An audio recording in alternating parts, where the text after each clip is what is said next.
It's not about politics, it's about football. This is a simple game. We're going to run the ball, and we're going to pass the ball. We're just going to play football, really. How good of a football player are you? I just get in and try to spin it. That's all. I just love the game. It really is the best time of the year.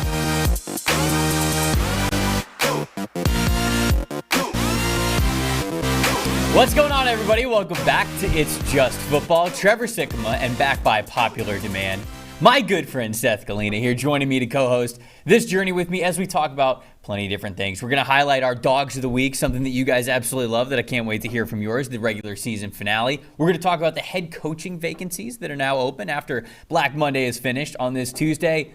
We'll talk a little bit about what was the worst national championship of all time last night, but we'll just get into plenty of action when it comes to college football, NFL stuff. Seth, how are you feeling this morning, my friend?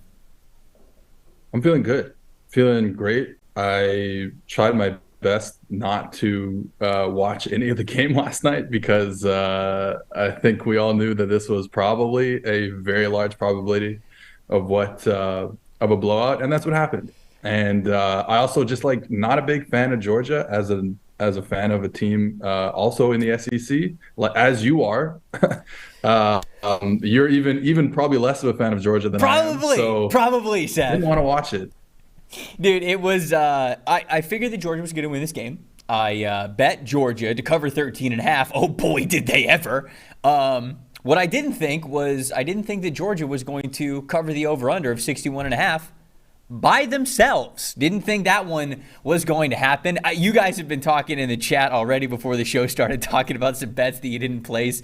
Daniel says at one point the live bet for TCU was plus 25.5, and he's like, thank God I didn't bet it. I think I saw Eli, which let's get the production portal guys into the show right now. We've got Sav, Eli, and Quinn there with us. Eli, was it you who said you had an 8-leg parlay? Yes, sir. And the only one that didn't hit was an alt 225 yards Max Duggan. I had both of Stetson's over passing yards, Georgia -6, Duggan anytime, and Bowers anytime. And then the only thing that didn't hit was a Duggan over 225, which I was like, that's a lock. Especially when they were down by so much. I was like, oh, they're going to air it out. So I had a 4-leg parlay last night. It was the under on 61.5 because I thought Georgia was going to kill them, and they weren't going to get to 61.5. Georgia did kill them, but they got over, as you guys saw. I had the TCU, or Georgia covering 13.5. I had Stetson Bennett over rushing yards, which was like 13. I was like, all right, this is easy money. And then I was like, Max Duggan, over 35.5 rushing yards, easy. Of course it's going to happen. He's going to be running for his life. He's going to pick up those yards. Seth, I will let you know here on this show, Max Duggan, because sacks count for rushing yards in college football, got negative 38 rushing yards last night. So, if you take out the first symbol, he covered. You got it. Yeah, he covered it. But wanted to share my pain with you guys there of what was the worst national championship that I have ever seen. Quinn, I want to get back to you. Fantastic Costco sweater, my friend. Thanks. Look at that. Drip or skip day. I told you after the live show on Monday that I was going to wear it for drip or skip. And you had to. Trying to get in and you had to make it happen. Yeah. I forgot to mention that we're also doing drip or skip at the end of the show, which we absolutely are. But, Quinn, do we have a question of the day here to get started? Yeah, we do. We're switching back to the NFL. Okay. We're done with college. Playoffs, obviously, this weekend. How many teams in NFL history have made the playoffs with a losing record? Ooh. Well, wow. Seth, I know that you unfortunately. I know one. You don't have to name the team for sure. Is the Seahawks in 2010? Yep. Because they beat the Saints on the Marshawn Lynch touchdown run, where he held his genitals while leaping into the end zone. Come on, it's a family show. All right, so that's one. The Tampa Bay and then Buccaneers I believe there are was another. One from that time. I think. Washington losing to the Bucks. Yep. Happened 2 years ago. Yeah. So immediately off the top of my head, I feel like there's 3 or 4. We just named 3. Tampa this year, Washington 2 years ago, Seattle in 2010. I think there's one other one. I just think the fact that the 3 off the top of our heads were that easy. Yeah. I believe that there's probably one more that like none of us know, but like I would bet that there's one more, if that makes sense. Like I don't know the answer. I just know that there's one more somewhere out there in the history of the NFL. There's got to be one more. At least one more. I think at least one more. John's saying 4. Philip's saying 3. I think it's more than 3. Daniel's saying 5. Cole was saying 6. Daniel was saying that it was 6 as of this year. So. Wow. I want to say that the only team to win is the Seahawks. Yeah. Gokul's saying Panthers. A lot of people are saying Panthers as well. When did Panthers make the playoffs? Under 500? I don't remember. I don't remember this. Yeah, I you know, besides Curtis Allen said the Panthers were 7-8-1 one year. Matt Weber said the Commanders went 7-9 back in like 2013. So we might be at like 5 or 6. I think we might be at 5 or 6. We'll have to save what our final guess is going to be. See if we can think of some other ones. Tough to win, though, as you'll find out on Monday. Tough to win in the playoffs with a losing record. Not for Tom Brady. What do you mean? What do you mean? It's guaranteed. He's never lost to the Cowboys. It's not going to start now. What do you think? His last game of his career might be a loss to the Cowboys? No, come on. Well, it's his last game as a Buccaneer before he becomes a New Orleans Saint. Oh, okay. All right. Sure. Of all of the crazy Tom Brady fantasies, I don't think that one is going to come true. All right. We'll think about that a little bit. It seems like the chat's honing in on 6 as their number, which I if it is 6, I want to see what all the teams were, see which ones we forgot. All right. So look, there's a lot of movement in the NFL right now. Yeah, obviously, with playoff seeding solidified, we've got the NFL draft being solidified, at least the order for the non-playoff teams.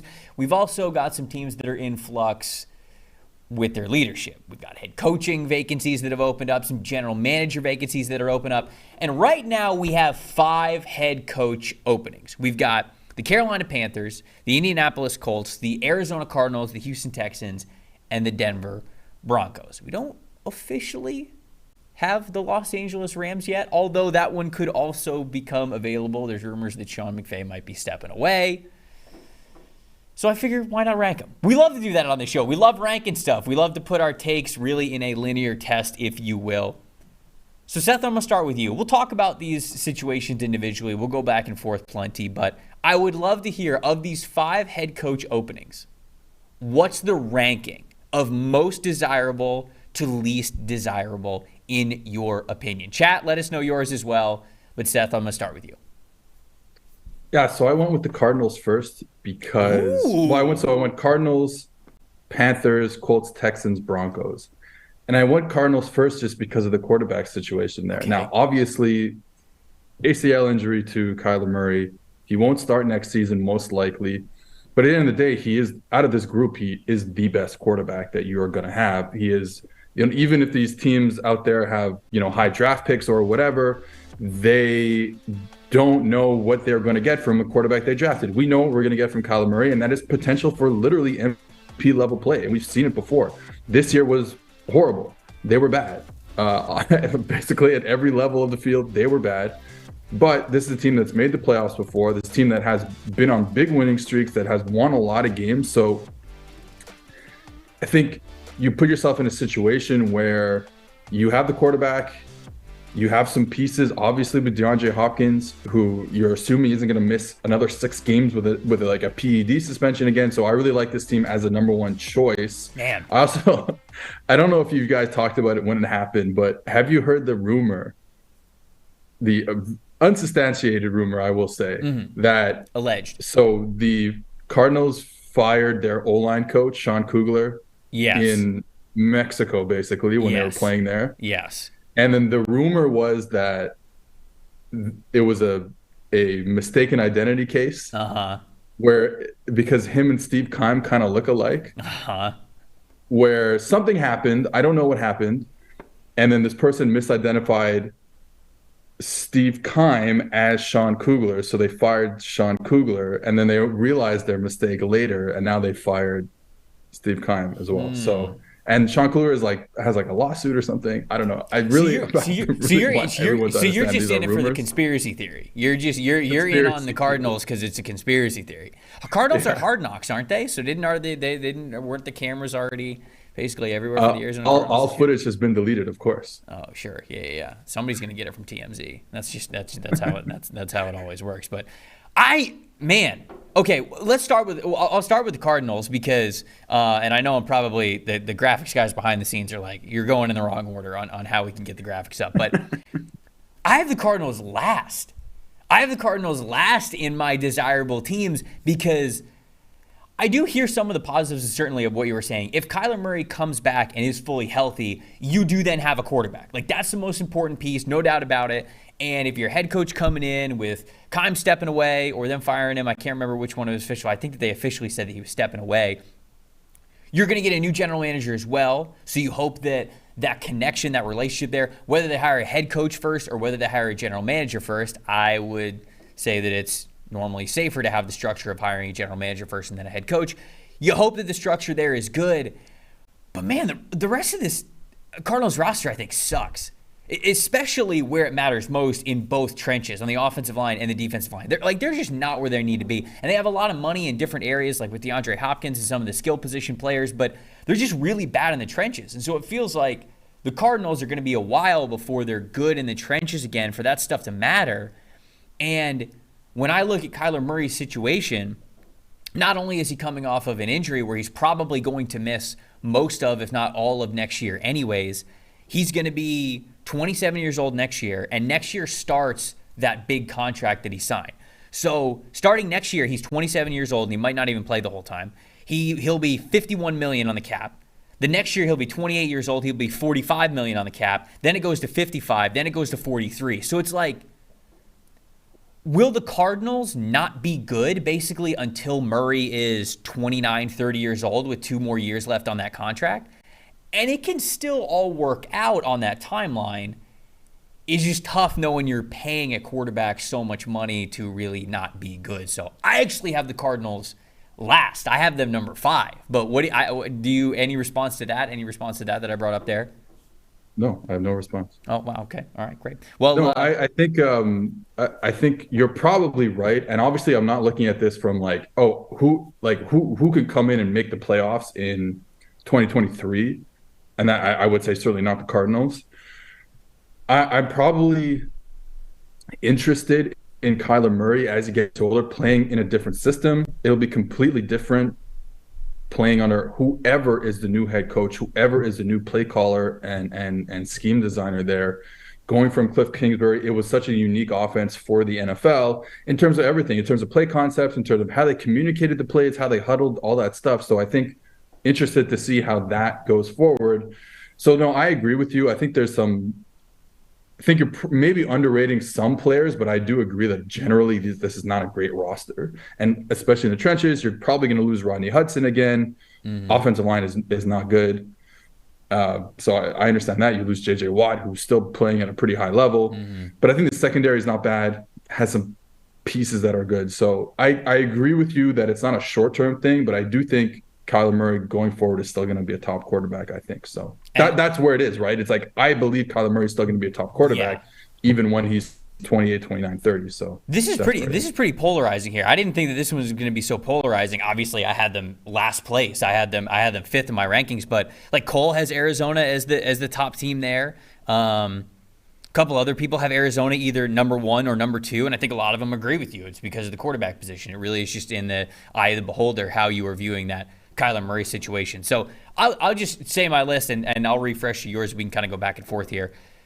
I have the Panthers at number 1.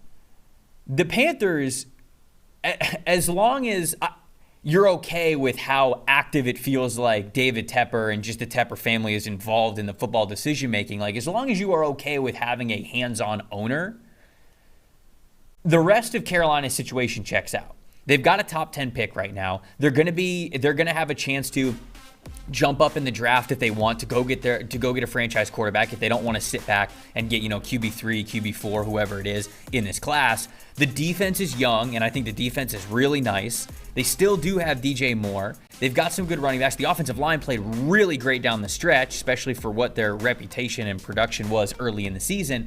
So I think all of those building blocks are there for Carolina. Like, I look at Carolina as a team where if you get a Bryce Young, if you get a CJ Stroud, this team becomes competitive, especially with it feels like Tom Brady leaving the division next year.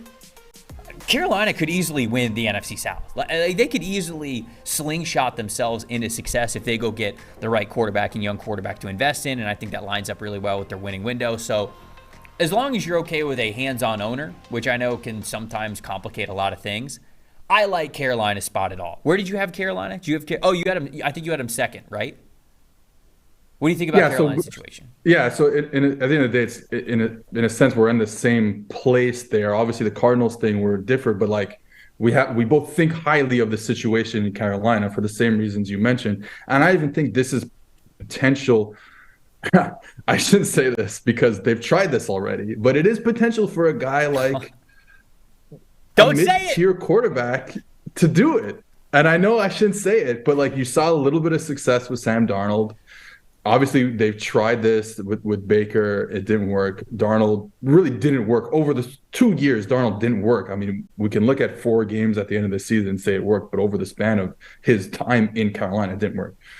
PJ Walker, veteran guys, like you think it could work again if they went out and even if they drafted a quarterback and still signed some veteran guy out there, I don't know who it could be, Andy Dalton, something like that. I don't know. But I think it could work. Like you said, the team has a lot of really nice pieces. And maybe you even go sign a veteran quarterback. I don't know if you take a receiver to pair up with more to kind of give you a real passing attack. The running game was really good by the end of the season, even without Christian McCaffrey. So I like the spot that they're in. Like you said, for me, why there were 2 instead of 1 was really just Tepper. Like, we just don't know what his involvement is, what his decision-making process is. Like, if he hasn't made a good decision yet. So that's why I had him at number 2. Yeah. I think that we see that kind of similarly. I have the Colts at 2 for kind of similar reasons with Carolina, although I think that Carolina is a little bit better because they're a team picking in the top 10. They need a quarterback, and I think the rest of their roster is young. And so the winning window that you would have along with your quarterback's like rookie contract, I think would line up really well to everybody kind of being in their prime. Let's say, I don't know about prime. I probably shouldn't have used that. But like everybody playing well on the team in year 2 or 3 of you getting whatever quarterback you're going to draft this year. That's how I kind of feel with Carolina. But I also feel pretty similarly about Indianapolis. Indianapolis has some nice pieces as well to where, they're picking number 4. They've got an even stronger chance to go get a major difference-making quarterback. And if you do that, it's kind of the same situation. Really, this boils down to the same thing. Are you okay with Irsay? Because it seems like Irsay is going to be somebody who's very heavily involved with what's going on. And I feel like it's the same thing with David Tepper. So these are 2 very similar situations, I think, in Indianapolis.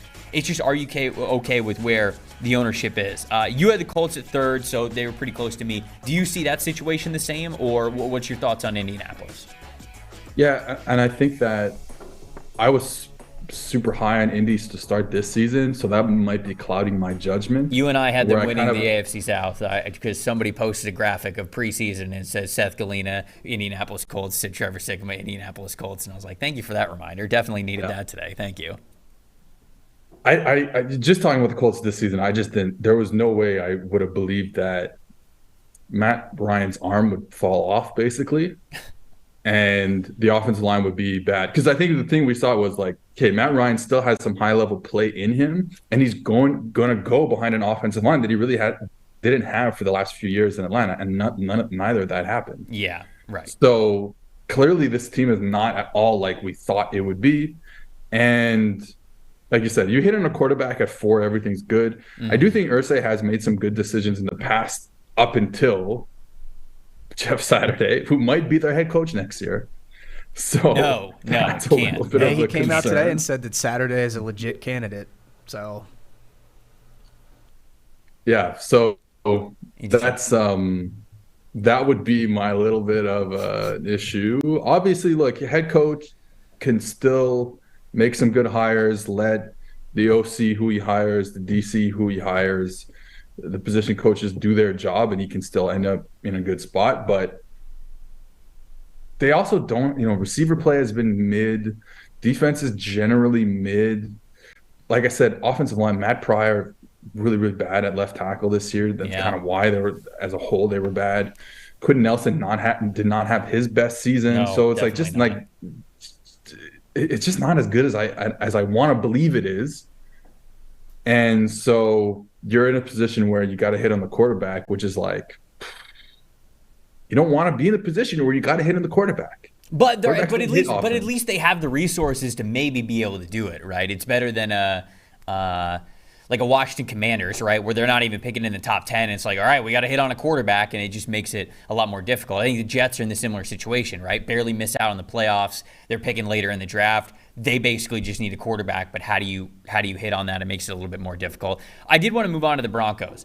I have the Broncos at number 3. You have the Broncos at number 5. I just realized that we probably have these situations flipped with how you saw Arizona and how I see the Denver Broncos, because I'm in the camp where, yeah, Russell Wilson was downright terrible this year.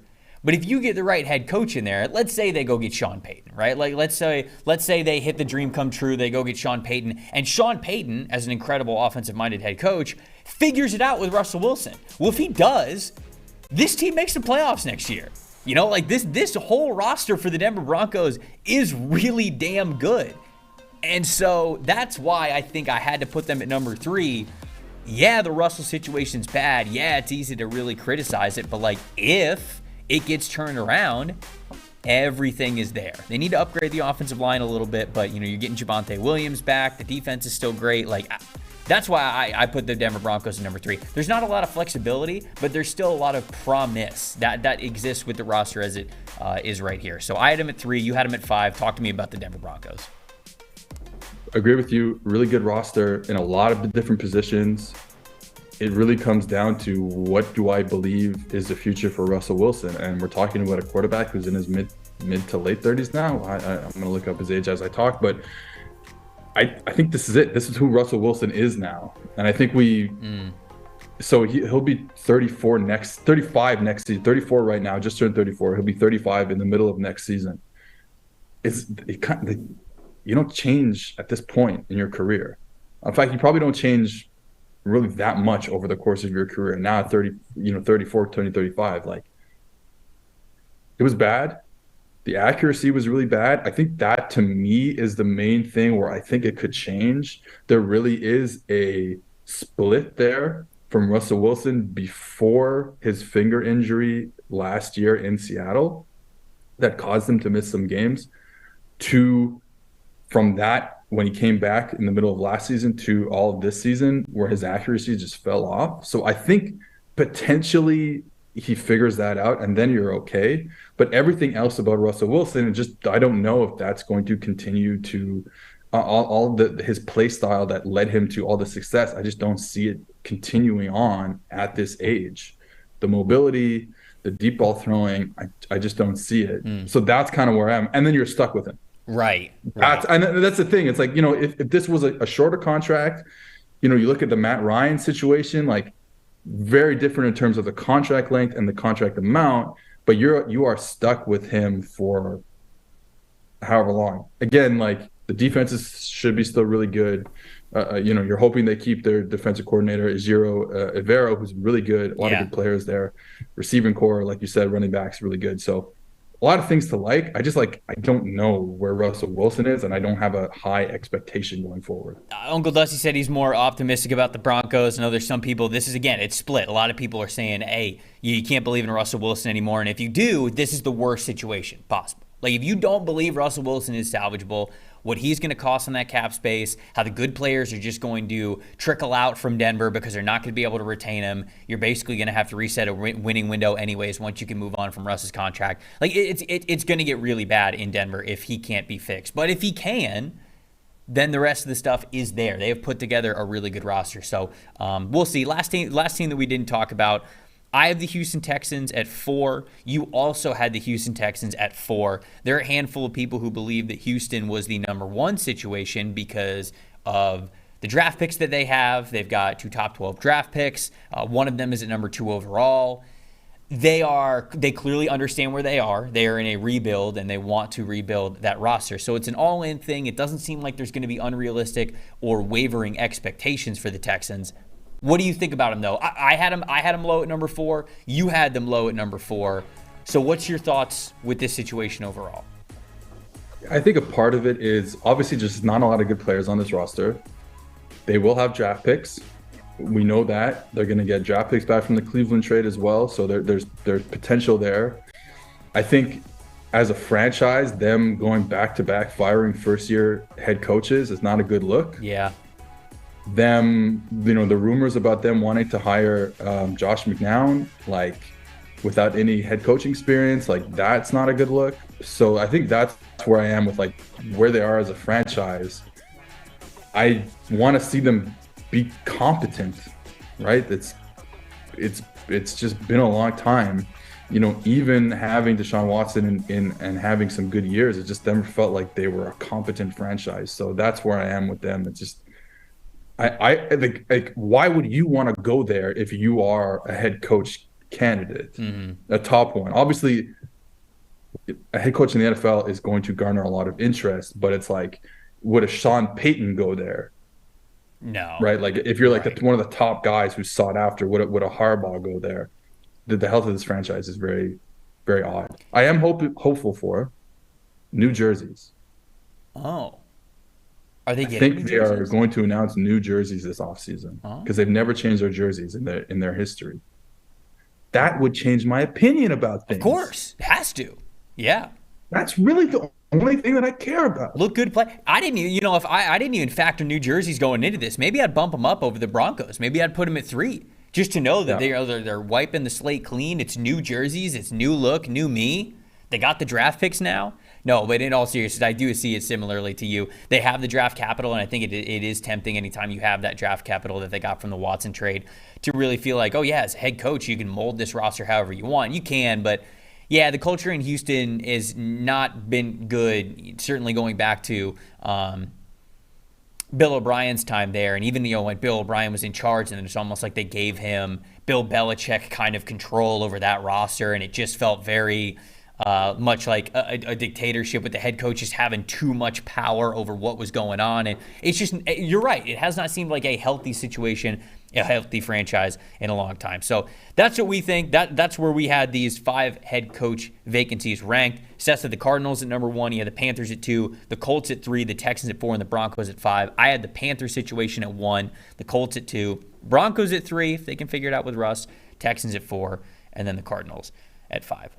Any other words about any of these? Well, actually, before we move on, if we threw LA in there, would LA be in the top half or in the bottom half of your list? That's an interesting situation just because of Stafford's health. You feel okay with Stafford, but that roster is not good right now. No. And I feel like they're old. It's really not a good roster. They'd be in the bottom half for me, for sure. Yeah, I think that's the thing. Okay. I will also add this is important for me and for the rest of us New Orleans Saints fans. Yes. The dozens of you. Getting a pick for Sean Payton. And that's the issue with the Broncos and Sean Payton. It's like they don't have a first-round pick this year. Yes, they do. So they have Miami's back into the first round. Remember, they traded Bradley Chubb. Okay, don't talk to me about late round. What do you think they're going to get for Sean Payton? Okay? They're not going to get a top 10 pick for Sean Payton. It's not going to happen.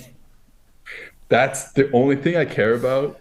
What do you think, like the Texans are going to give you 2 overall for Sean Payton? The only thing I care about is the Saints getting good draft picks back, because the Saints need good draft picks right now. They do. So that's the only thing I care about. All right. Thank you for giving us that pipe dream. That's never going to happen.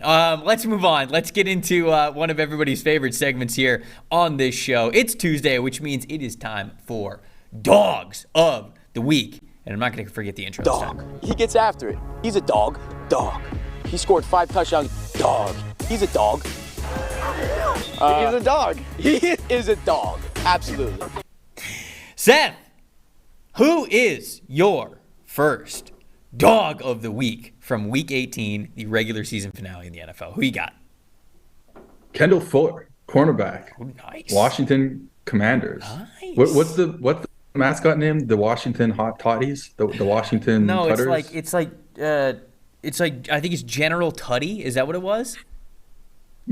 That's it. General Tutty. Was it? I think that's it. I'm trying to. Major Tutty. Major Tutty is the mascot's name. That is embarrassing. But what was not embarrassing was Kendall Fuller, who on back-to-back plays. Good transition. Dak Prescott late on his read, late getting to his receiver. Mm-hmm.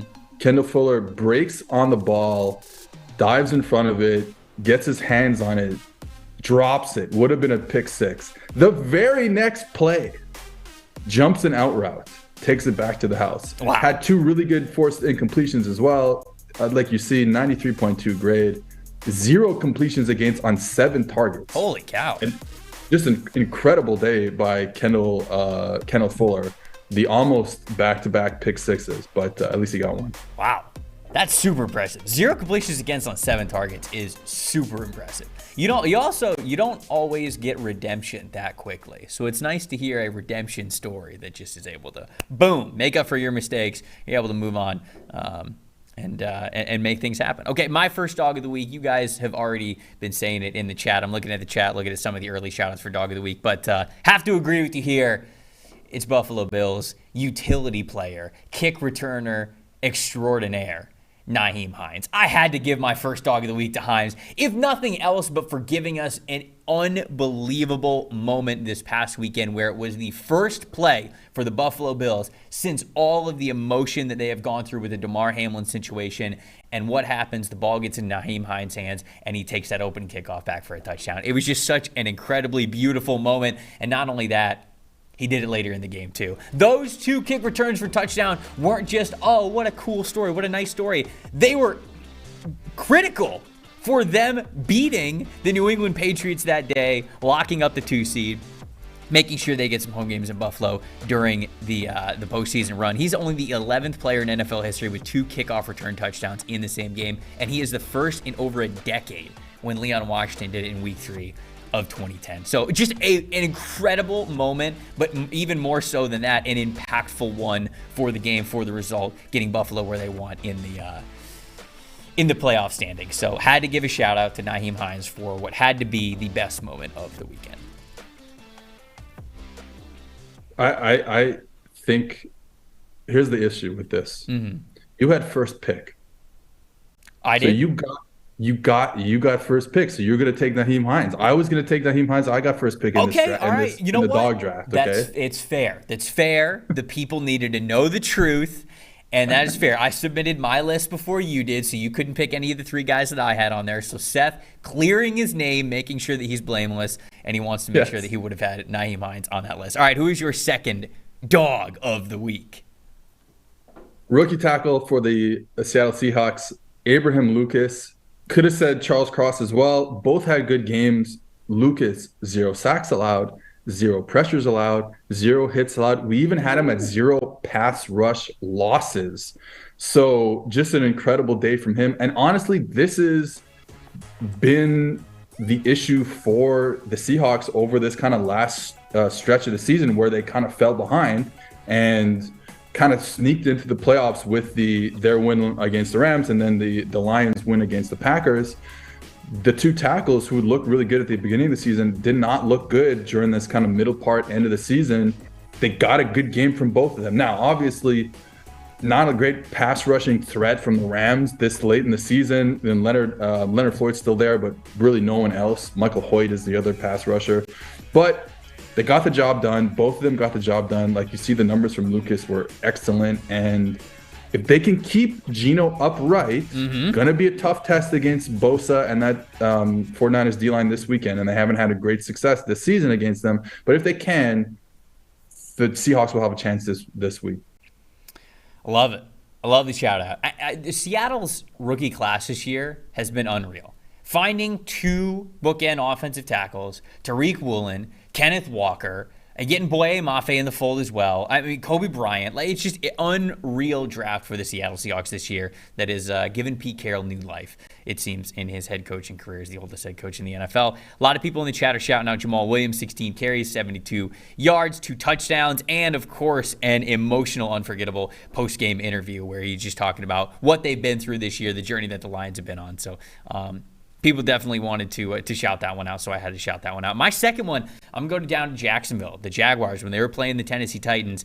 Arden Key, man, your guy, LSU guy, is really playing some good football right now. This past week against the Titans, 89.9 overall grade, 79.3 pass rush grade, 7 pressures, 3 QB hits, and a 36.8 pass rush win percentage.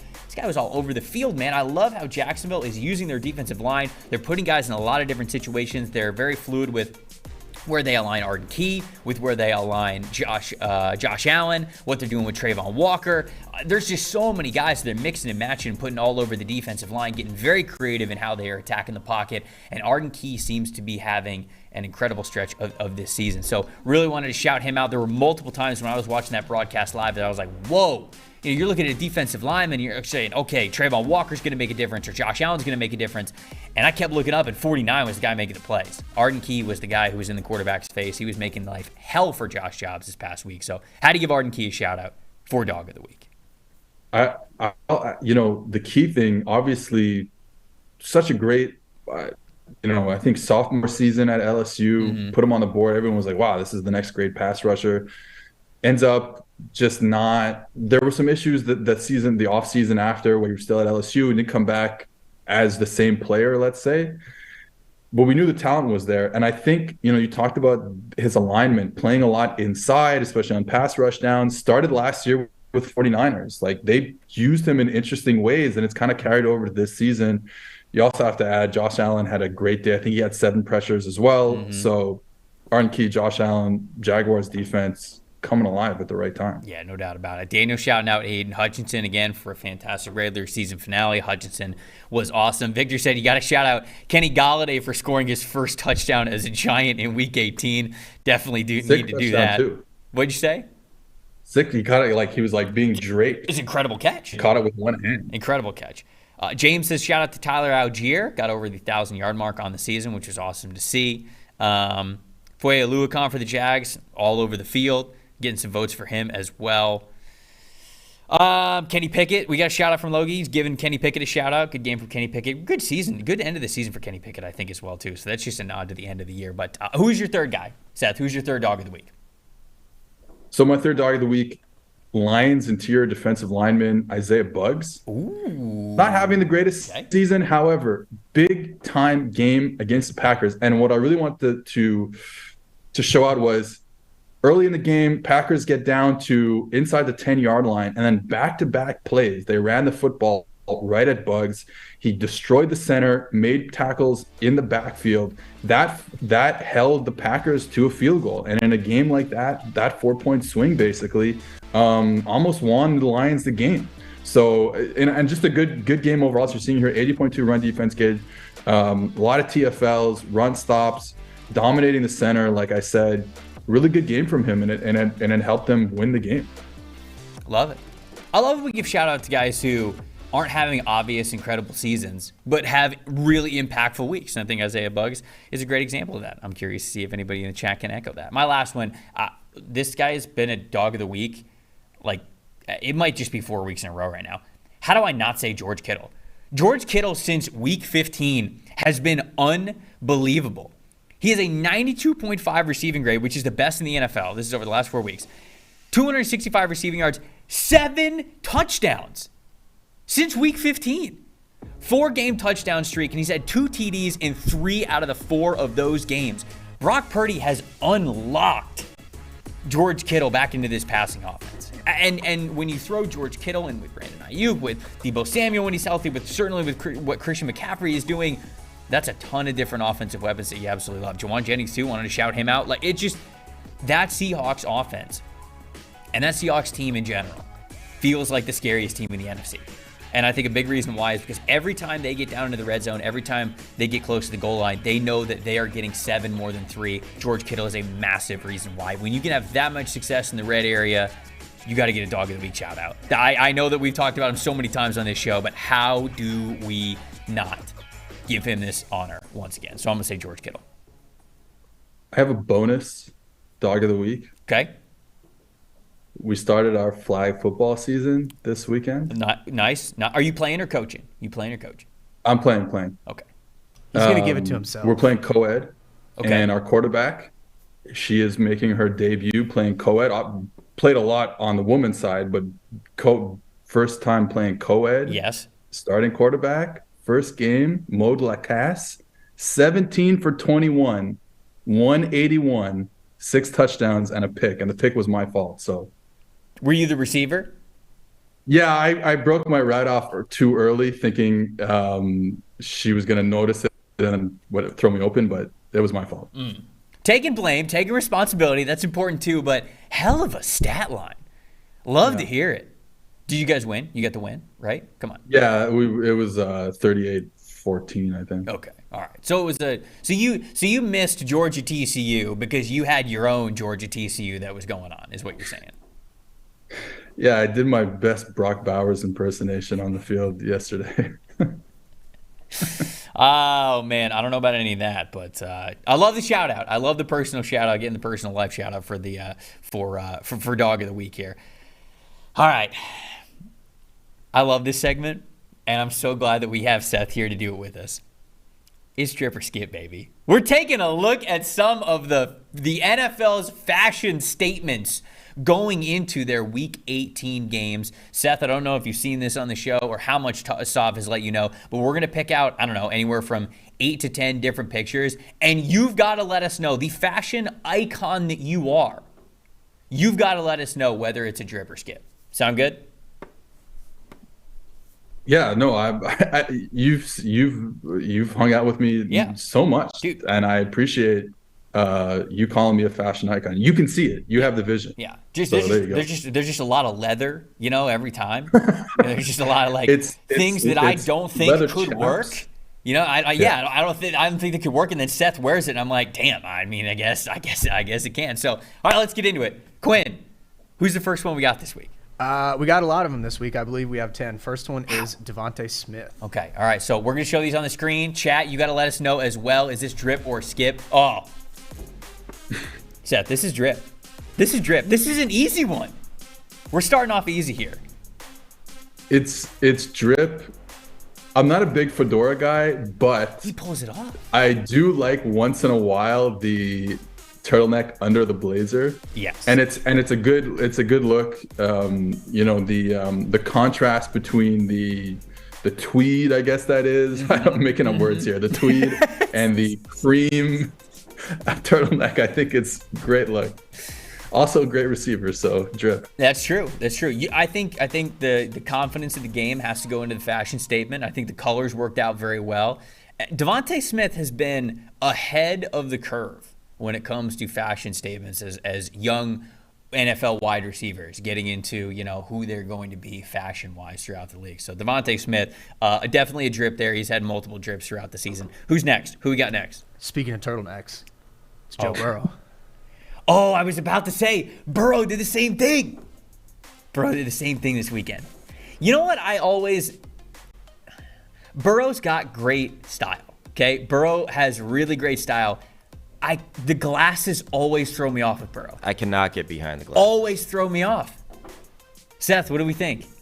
People on Twitter have been saying that Joe Burrow has the style of a lesbian, and once you see it, you can't unsee it anymore. And so So because of that, it's drip, obviously.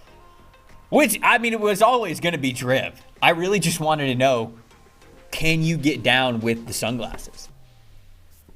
Well, yeah, the sunglasses. I've never been super into. Those look like supervillain sunglasses. The almost like Morbius sunglasses. Yeah. But so besides that, but other than that, the look is fine. Those look like Doc Ock sunglasses from Spider-Man. I'm trying to like Google this very quickly. Yeah, they do. You mean these glasses? Look at, wow. Oh, come on. Wow. Absolute Wow. I want to see. Chat, let me know. Is Quinn right now drip or skip? Chat, let us know. I got these for the postseason run last year as a gift. Yeah, you had to. I mean, they were lucky. You had worked. to. That is. Burrow, if you're watching, you gotta show up with a Costco sweater next. Yeah, you got to step it up. You got to step it up. Uncle Dusty says Quinn drip. Thanks, Dusty. Appreciate it. All right, what's the next one? I can't wait to see what the chat says about this. Who's next? Looks like we got Tyler Smith. Okay. Drake saying Quinn looking fine as hell in there. All right, tracksuit season. Oh, so Tyler Smith's on the left, right? I mean, he's got to be on the left. Correct? Correct. I couldn't pull it off. Couldn't do it. But I respect tried as a youth to do the whole tracksuit thing, like the matching tracksuit, and it never worked for me. It's working for him though. I think here's the key here. Vertical line versus horizontal line. Vertical line paired with the horizontal line. So vertical line on the bottom, the stripes. Right. And then the horizontal on top. I think that's what makes it go. Yeah, that's a great point.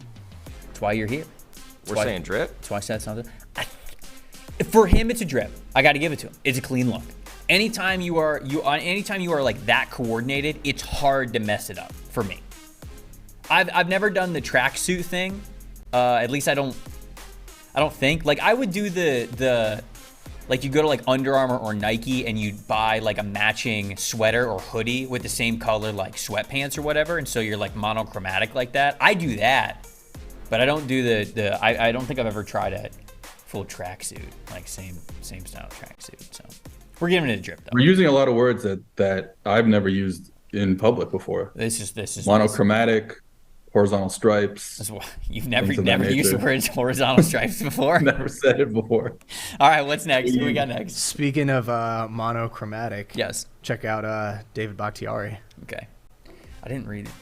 That might be a Costco fit right there. I mean, that's just black sweatpants, black. And it's literally what I wear on Saturdays.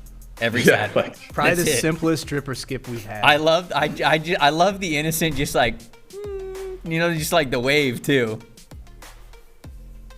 I got nothing on this one because, like you said, I can't. If I skip this one, then I'm skipping my entire wardrobe.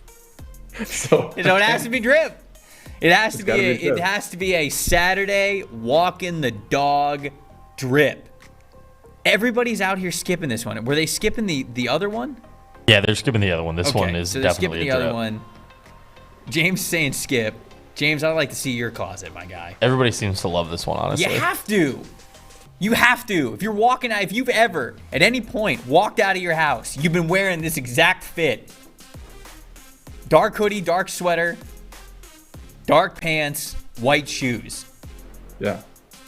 Have to drip. Have to give it the drip.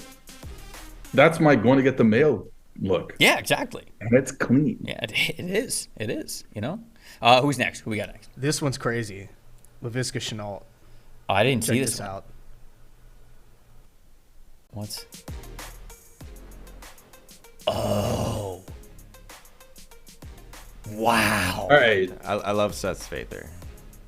Well, because I was like, okay. So here's the thing. I will say that the pants, the style of pants he's wearing, and the shoes, the bulky shoe trend, not super into that. No.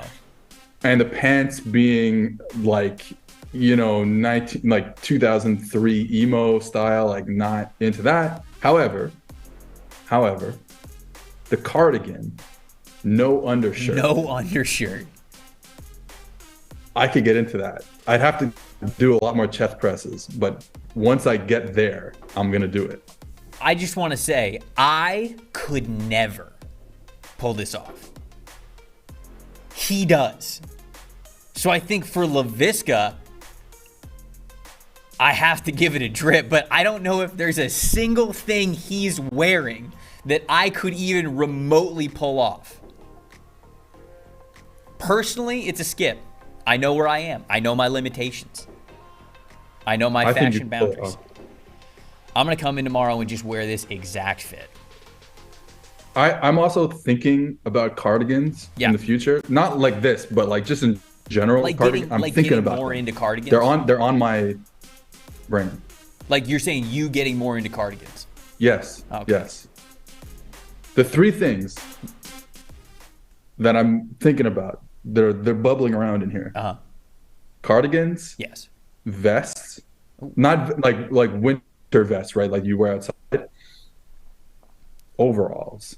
Could I pull off overalls in the summer?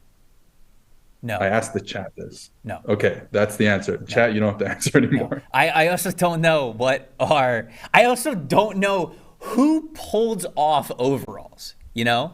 Well, we're gonna see. We're gonna Mike try. Renner. We're gonna see if I can be the first person to. But do like it. Mike doesn't pull off overalls. He would just wear. No, but I have seen Mike wear overalls. Same. Have seen that. Okay. All right. Maybe Mike needs to show up tomorrow wearing overalls. Who's next? Who do we got next? Sticking with the Panthers, we're going Frankie Louvu. Okay. All right. Ooh. The suit. But it's the short suit. Never been down with these. I don't do the short, the pantsuit short, the whatever you want to call them, short suits. Yeah, I can't do this. Just never been my thing. So. But it's to show off the leg sleeve. Yeah, I know what he's doing. I respect what he's doing. But I gotta give it a skip. I actually like the color of the suit. And if it was pants instead of shorts, I think I'd be in. But I'm not. Can't do it. Yeah. Yep. No, it's good. The color is good. I would love to wear a color like that. We've got, all right, so there's a bunch of drips in a row for this one. And then there are a bunch of people who are saying that a short suit is a hard skip. Yeah. Jack saying easy skip. Michael saying skip because of the no shirt. Again, I probably couldn't pull it off, but NFL players can pull off the no shirt. And then if you do enough, like I said, you do enough bench pressing, right? You could pull off the no undershirt. Yeah, you can. Just religious bench pressing. All right, who's next? A guy that's been on this list several times, DK Metcalf. Oh boy. Okay. Dude on the left? Yeah. Well, DK's obviously not on the right, Trev, you idiot. This is a drip. I love that it looks like Pete Carroll and DK are wearing the same type of pants. So I'll say this to me is a drip 100%. I want to look like this. Yes. Yeah. Like this is the type of, you could pull this off as a non-NFL player. Yeah. I agree. I think it's got to be a drip. First of all, I need more color in my life, and this is a very nice. I don't know what they call this, action green or something.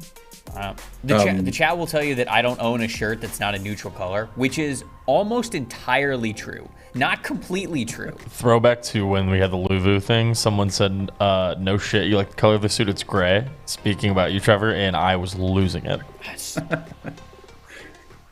I do love the neutral colors. I don't know why. They're just very simple. They're plain. They're clean. I like neutral colors. Normal Saturday drip outfit. Zach and DK Metcalf doing the same thing on a Saturday. Yeah. Can we talk about Pete Carroll for a sec real quick? Because Jim Harbaugh always gets hated on for wearing the same thing, like the khakis with like a team issue sweatshirt. Pete Carroll wears the same thing, and no one ever talks about that. I mean, not that there's anything wrong with that, but he's always wait khakis, a minute now, dad buddy. shoes, team issue. Wait a minute now.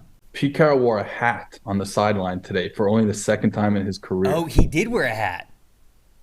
I noticed that. He did wear a hat. Do your research, buddy. Wow. Calling him You're out. the one coming up with these questions every day for the show, and you For don't only even the do second research time? on hat attire. How can we trust you? That's a fair point. Damn. Maybe we'll get Pete Carroll on next week since he's in the postseason. All right, let's go. We got to go rapid fire on these last three. James Houston. Okay. Your guy. Our guy. Oh, so James, top right. Top right in this one. Yeah, emphasis on the gloves. No, it's drip. To quote the chat, I'm wearing the same color shirt. It's just this color all the way everywhere. Monochromatic stuff. We're kind of into monochrome. Yep. Cream. Yep. The gloves are interesting. I think picking out the white gloves, I think make it pop a little bit more, even though it's monochrome, but I think it makes it pop. Obviously, just because generally those type of gloves are going to be in black. So going out of your way, like no one just like sitting there, no one like us, no casuals like us. Sure, right. Are wearing that colored gloves. Like it's black gloves. Like I live in a place where it snows all the time. It's black gloves. So shout out the white. Do you own any other color gloves or just black gloves? No, I've never owned anything but black gloves. Wow. Okay. No, that's a great statement. I agree. I think it's drip. All right, who's next? C.J. Gardner-Johnson. Okay. That's good analysis there, Seth. That's great analysis. I can't do I had it. a fashion blog once upon a time. So. I can't do it. Jalen's is sick to the left. Jalen's playing his first game back from injury, and he's wearing the Michael Jordan, the I'm back shirt. That's sick. I can't do CJ's. I can't do it. Nope. Yeah, CJ is a lot. You know, the monochrome stuff, and this I guess isn't monochrome because it's not one color, but at the same time it's the same pattern. And the flowers just I don't even know what they are. They look like poppies. They're like sunflowers? No, they're not. Sunflower, yeah. I don't think they're sunflowers. They might not even be flowers. They might just be like shapes, but it's all the same shape. They're just different sizes. I just can't do it. It's too busy. What are our thoughts on the bag, like as an accessory? Well, I like the bag as an accessory. Yeah, I do too. I think I should start doing that as well. Yeah. Both of us are backpack people. I know that's from my time in Cincinnati. Backpack's just a lot easier, especially when going like to and from work. A backpack is easier to like fit the things that I feel like I need to have in there. But like sometimes when I will fly, sometimes I certainly still have a backpack because I'm stuffing a lot of stuff in there if I'm flying. But like there have been a handful of times where like I'll fly with, like a bag or a briefcase or something like that. And I'm like, oh, it's kind of cool. I actually like this fashion statement.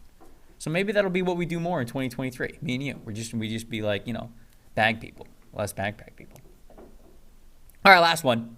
All right, I know we said that we weren't going to get into the national championship game last night, but we had to throw this on here. I don't know if you guys saw Broderick Jones, his pregame fit. I did not. Check it out.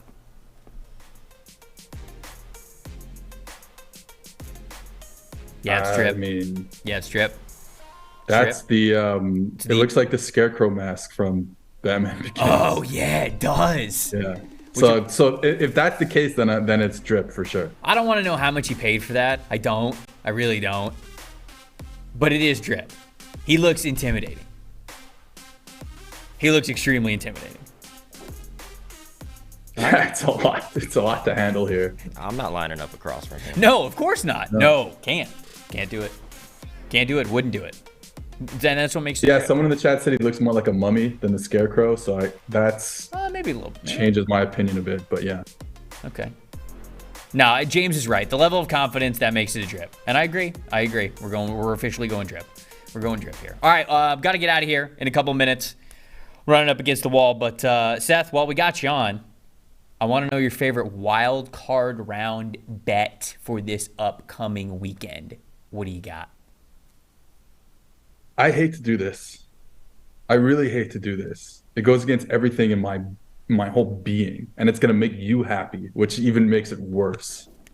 So I said Bucks money line. Steve said yesterday. Steve said yesterday they won the last two seasons against the Cowboys. kind of dominated them. I know Dak got injured and like midway through the week 1 game, though he wasn't playing well to begin the game. With that said, like the Cowboys have played exceptionally well since Dak has returned up until Sunday.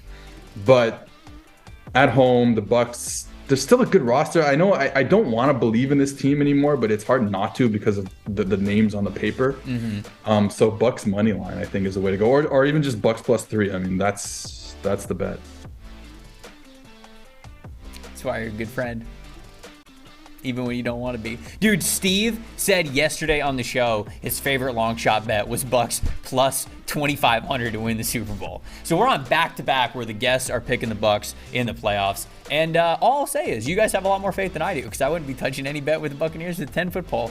My favorite bet that I like is the New York Giants +3 at Minnesota. I think this is a legit opportunity for the Giants to upset Minnesota on the road. This was a close matchup last time. It took a last-second field goal for the Vikings to win it. I think it's going to be back and forth the whole time. So with the Giants getting 3 in this one, I got some confidence in it. This is one of these road teams that's getting points that I really do believe can upset this weekend. So I got the Giants. Let's get the answer to the question of the day before we get out of here. How many under 500 playoff teams have there been in NFL history? It seemed like the chat was landing on 6. And I think the chat maybe is more confident than we are. So let's go 5 then. You want to go 5? So we're different than the chat? So it's like, yeah, it's between, we have 3 for sure. Yep. So between 3 and 6, let's say. So 5 makes sense. Okay, we're gonna go with 5. Our final answer is gonna be 5 here. I think that the chat's final answer was 6. Quinn, what is the final answer? Those are some great guesses. It was 6. So okay, it was 6. 82 Browns, 82 Lions, 2010 Seahawks, which you guys got. The Panthers, I think you guys shouted out in 2014. The Commanders in 2020, and then obviously the Bucs this year. I thought there would have been more, honestly. Yeah, I mean, 6. For there to be almost 30 years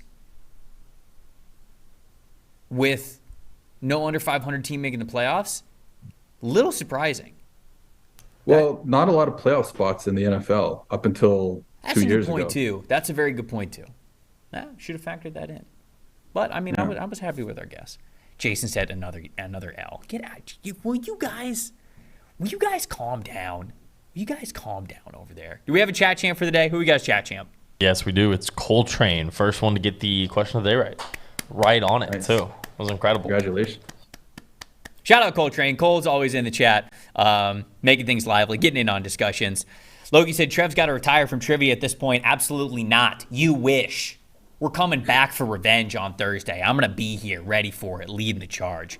Seth, thank you so much for joining me, man. This is a lot of fun. I hope you had some fun, too. But this is great. Always enjoy getting to chop it up a little bit with you, man. I appreciate it. Always a pleasure, buddy. Thank you. All right, shout out everybody who was in the chat who watched the show, got in on some great discussions that we had today. We'll be back tomorrow. Mike Renner, we believe, will be back tomorrow. So you guys can ask Renner where he was, because I'm not telling you. I'm not telling you where he was. You can ask him yourself, and he'll answer it live on the show. But we will be here 11 a.m. I'm Trevor Sikkema. That's Seth Galina. For everybody in the production portal, we'll see you guys tomorrow when it's just football. Have a good time. Until then, see ya. It's not about politics, it's about football. This is a simple game. We're going to run the ball, and we're going to pass the ball. He's just going to play football, really. How good of a football player are you? Not just get in and try to spin it. That's all. I just love the game. It really is the best time of the year.